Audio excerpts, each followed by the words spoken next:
उठ गया।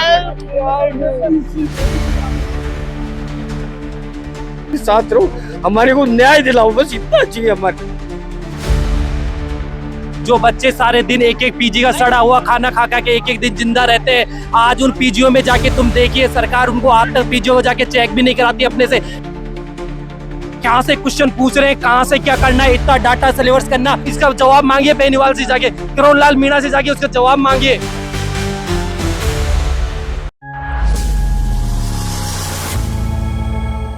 मन में सवाल कई है, जवाब न जाने इनको कब मिलेगा।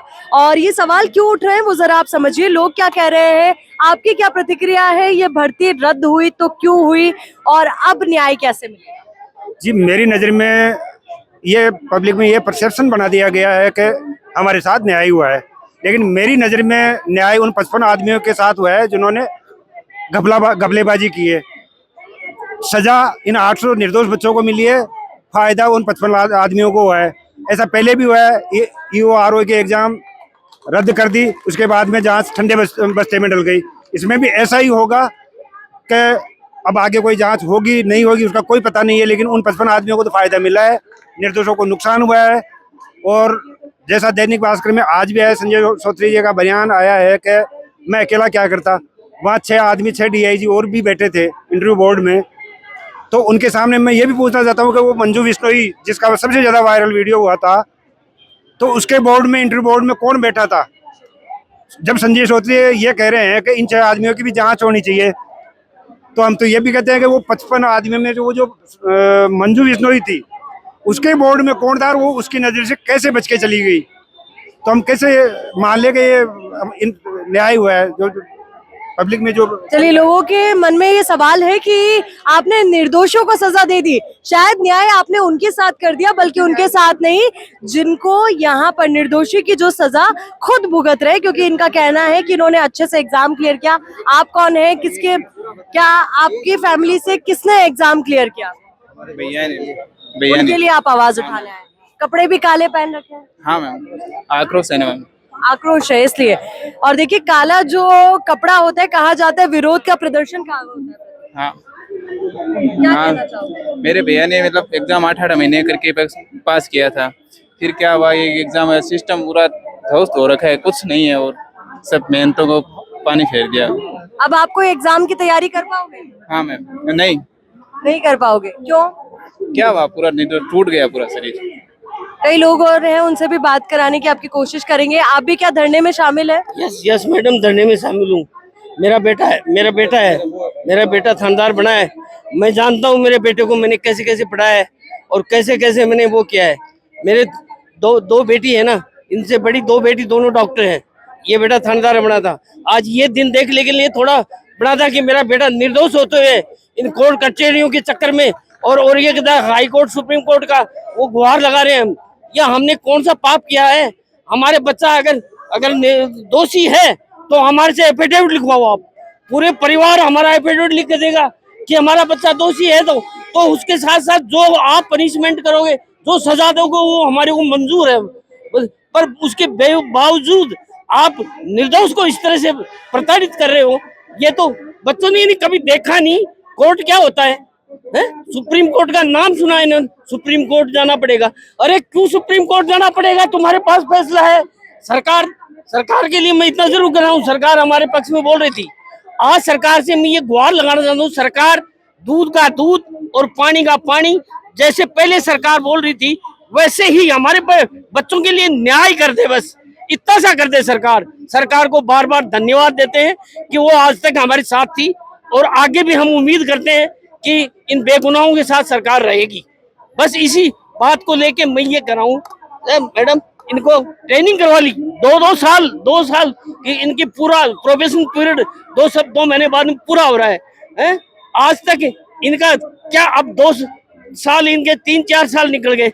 आज वो एग्जाम दोबारा करे कि दोबारा करे, ये बच्चे वापस वो एग्जाम फाइट करेंगे? बिल्कुल सही कह रहे हैं। कुछ और जो बालिकाएं हैं उनसे भी बात करने की कोशिश करेंगे, उनसे भी जुड़ेंगे। आप जरा बताइए क्या किसके लिए आप यहाँ पे धरना मेरा भाई ऐसा ही बना हुआ है, वो एनआईटी सूरत से बीटेक करके आया था। वो पहले पटवारी की ज्वाइन उन्होंने 16 महीने तक की। एनआईटी आप समझ पाएंगे देश का one of the best best होता है, गवर्नमेंट कॉलेज होता है, ऐसे में से नहीं है चाव जिनका ही आ जाता है उसमें कि गिनतियों में आता है बच्चों का उसमें। और उसके बाद में भी उसने जैसे पटवारी वगैरह 16 महीने ट्रेनिंग की है उसमें। और जब उसके बाद में उसने 2021 का ये ऐसा ही कि वैकेंसी भी उसने फॉर्म भरा, फिर इसमें लगा वो। और उसने 2 साल तक ट्रेनिंग, जैसे 9 महीने तक ट्रेनिंग की, फिर उसने सेवा दी और भी। और उसके ऊपर खाना कौन बताएगा लोगों को, कौन न्याय दिलाएगा उन लोगों को जो मतलब हर महीने की नई नई मैगजीन आ जाती है, जिनको बच्चे रात दिन लाइब्रेरी में पढ़ पढ़ के उनको काले एक एक अक्षर को काला कर देते हैं। जो बच्चे सारे दिन एक एक पीजी का सड़ा हुआ खाना खा खा के एक एक दिन जिंदा रहते हैं, आज उन पीजीओ में जाके तुम देखिए सरकार उनको आज तक पीजीओ में जाके चेक भी नहीं कराती अपने से कैसा वो खाना खा रहे हैं। हर महीने की नई करंट अफेयर्स आ जाती है, उनको कैसे पढ़ना पड़ता है, कितना बड़ा सिलेबस है, एक एक राजस्थान जीके, इंडिया जीके, हर जीके और जो भी सिलेबस बढ़ रहा है। कभी बेनीवाल जी ने वो सिलेबस उठा के नहीं देखा कि वो एक बार सिलेबस एक बार दिमाग में बैठाना, एक बार कहाँ से क्वेश्चन पूछ रहे हैं, कहाँ से क्या करना है, इतना डाटा सिलेबस करना हनुमान बेनीवाल जी के ये बस में नहीं है। वैसे धरने देना और ये पैसों से और ये अपनी गंदी राजनीति करना इनके बस में। इसलिए मैं वो करना चाहता हूँ कि यहाँ पे जो देख रहे हो जो ये 200 परिवार है, इनको कौन न्याय देगा? वहाँ पे हम इतने दिनों से हम तैयारी कर रहे हैं। अब हमको मैं किसी का परिजन नहीं हूँ यहाँ पे, मैं यहाँ से आया हूँ, मैं जयपुर की बेस्ट ऑफ द बेस्ट ये कोचिंग है स्प्रिंग बोर्ड, इसके अंदर मैं पढ़ता हूँ। मैं इसके अंदर पीएसआई का मेरा बैच है, बैच नंबर 5, इसके अंदर मैं तैयारी कर रहा हूँ। आप उनको सभी को बताइए जाके कैसे मैं तैयारी करता हूँ, कैसे मेरे घर वाले हर महीने के 10,000 रुपए मेरे को भेजते हैं, क्या खाता हूँ मैं और कैसे रहता हूँ। हर महीने के 5,000 रुपए भी लोगों की कमाई होती है, 10,000 रुपए कमाई होती है, वो किसान कैसे पढ़ाएंगे हमको? आप इसका जवाब मांगिए बेनीवाल से जाके, करोड़ लाल मीणा से जाके उसका जवाब मांगिए।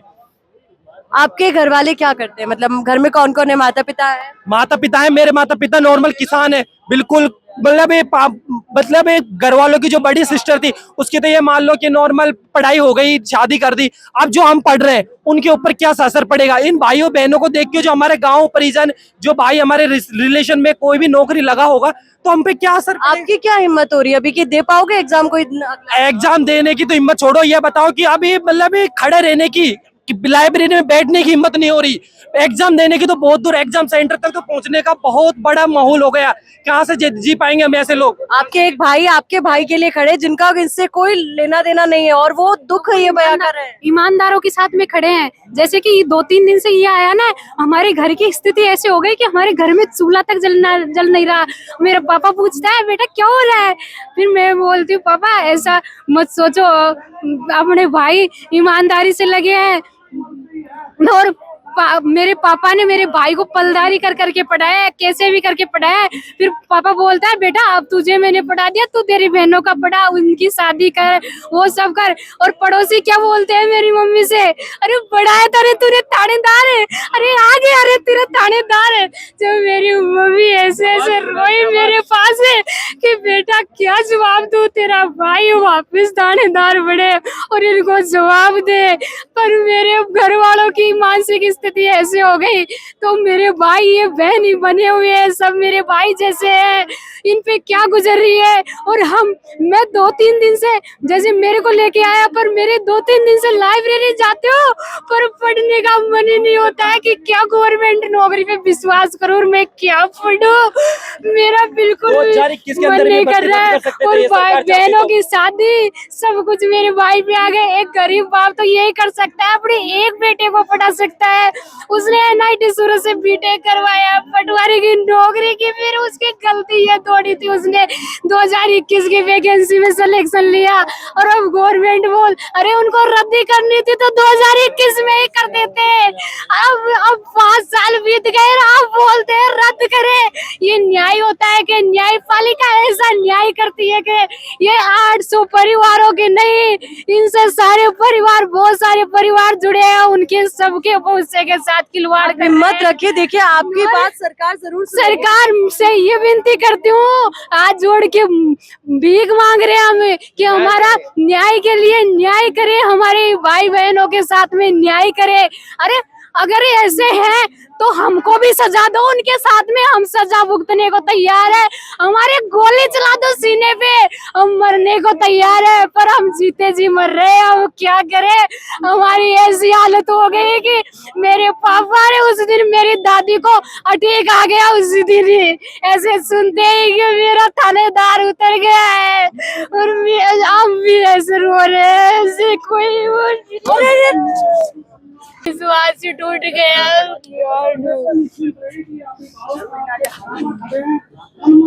हम क्या न्यायालय में विश्वास करें। होश रखो बेटा, न्याय मिलेगा अपन को। आपने कुछ खाया? नहीं, 3 दिन हो गए खाना नहीं खा रहे। मेरे पापा रात में 10 बजे फोन करके रोए, बेटा क्या हो रहा है। वो तो पढ़े लिखे भी नहीं है, समझते भी नहीं है। आस पड़ोस वाले बोलते रहे बनाया था ने थानेदार, क्या हुआ तेरे थानेदार का। सब कोई चोर साबित कर दिया उन्होंने। तो आप इन्हें संभालिए, इनकी स्थिति को संभालना बेहद जरूरी है। और ये जो स्थिति है वाकई में दयनीय। आप सोचिए कि कितना बड़ा मानस पटल पर धक्का इनका लगा है कि आज 3 दिन से इन्होंने खाना नहीं खाया है। साथ में अभी आपने देखा कि लाइव कैमरे पे ये बेहोश हो गया। परिवारजन है, संभाल रहे हैं। यहाँ इनकी आंखों में देखिए आंसू रुक नहीं रहे। एक पिता मजबूर है कि हाँ बेटे को मेहनत कराई, पढ़ाया लिखाया, पर आज उसकी वर्दी उतरने के बाद रूम खाली वो लगते ही हमको जयपुर लेके आया, अब तुम पढ़ना। अरे हम अब जयपुर से रूम पैक करके जा रहे हैं। कोई बोलता है कि पापा बोलते बेटा तेरा तो पढ़ने का ही भविष्य खराब हो गया, भाई को पढ़ाऊं तुझे पढ़ाऊं। आप भी, आपकी बेटी होगी? नहीं, मेरा बेटा है मैडम। बेटा है, पर आज इस बेटी का दुख देखा आपने, अपने बेटे का दुख देखा। मैडम क्या बताएं, ये तो ऊपर भगवान है, नीचे जमीन है, ऊपर आसमान है। हमारा दर्द है ना, हमारा दर्द है ना, आप अच्छी तरह से समझ रहे होंगे, शायद आप समझदार हैं। तो हमारा दर्द है ना, सरकार तक पहुंचाओ। सरकार ये कहो कि पहले तुम हमारे साथ थे, वैसे वैसे आज भी आप हमारे साथ रहो, हमारे को न्याय दिलाओ, बस इतना चाहिए हमारे को। हमारे बेटे बेटी गुनाहगार हैं, सजा दो उनको। देखिए यहाँ पे आपको हर वर्ग दिखेंगे। आपकी माली हालत ठीक लगती है, पर फिर भी जो वर्दी मिली वो वापस से छिन जाना कितना बड़ा दर्द है एक पिता होने के नाते। हम जानते हैं, 3 बच्चों को पढ़ाया हमने, सबको नौकरी लगाया है हमने, सब कुछ बैंक में मॉर्गेज है, सब कुछ बैंक में धरा हुआ है। ये अच्छे कपड़े पहनने से ऐसा नहीं होता है, ये तो सोशल हिसाब से थोड़ा बहुत बच्चों के हिसाब से मेंटेन करना पड़ता है। बाकी हमारे पास बैक होके देखते हैं तो कुछ भी नहीं है। बच्चे आज नौकरी लगे, हम आज के दिन कल नहीं, बेटा कमाएगा, बेटी कमाएगी। आप हिम्मत रखिए और हम भी उम्मीद करेंगे कि आपको न्याय मिले, हर स्थिति में न्याय मिले। और ये तस्वीरें हैं जो वाकई में हमारा दिल भी अभी बैठा हुआ सा है, हृदय विदारक की तस्वीरें हैं। एक बहन है जो बार बार बेहोश हो रही है, माताएं उधर विलाप कर रही है, एक पिता है जिनकी आंखों से आंसू नहीं टूट रहे हैं। और ये आंसू टूटे भी क्यों ना, क्योंकि यहाँ पर आंसुओं की धार बह जा रही है। और उम्मीद यही कि न्याय मिले और न्यायोचित फैसला अब आगे हो। सरकार इन बेगुनाहों की तरफ देखे, सरकार इन निर्दोषों की तरफ देखे, क्योंकि ये सिर्फ एक उस अभ्यर्थी का सवाल नहीं है, उन तमाम अभ्यर्थियों का सवाल नहीं है जिन्होंने पूरी ईमानदारी से एग्जाम पास किया, बल्कि उनसे जुड़े उन तमाम लोगों का सवाल है, उनके परिवारजनों का सवाल है।